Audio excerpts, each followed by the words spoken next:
El gobierno del estado emitió la convocatoria para la entrega de apoyos del programa Respeto a la Veda del Mero 2021, en la que se informa que por este año los pescadores recibirán a domicilio los beneficios y no tendrán que salir de casa para hacer trabajo comunitario. El secretario de Pesca y Acuacultura Sustentables, Rafael Combalucier, informó que las nuevas medidas responden al plan de prevención estatal para evitar los contagios por la pandemia de coronavirus. Informó que en este 2021 el padrón de beneficiarios de Respeto a la Veda del Mero creció a 12.122 pescadores, esto es, casi un 20% más que en el 2020, año en el que se entregó la ayuda a 10.208 hombres del mar. Ante ello, el gobierno del estado deberá destinar 58.185.600 pesos en apoyo a los pescadores de Yucatán. El año pasado, la suma fue de 48.998.400 pesos. El gobierno del estado emitió la convocatoria del programa Respeto a la Veda del Mero 2021 desde el pasado 14 de enero. De acuerdo con las reglas de operación 2021, el apoyo consiste en 1.200 pesos en vales de despensa y se entregarán cada 14 días en el periodo del 1 de febrero al 31 de marzo. La entrega a domicilio no aplicará para el puerto de Progreso y Flamboyanes, donde se instalarán mesas de pago en las que se atenderán hasta 65 personas con todas las medidas sanitarias. Por último, Combalucier Medina invitó a los beneficiarios a informarse sobre el listado del padrón y del calendario con sus autoridades municipales. Teleyucatán te informa.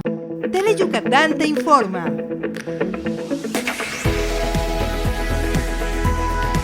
Lunes a viernes, 3 de la tarde. Síguenos.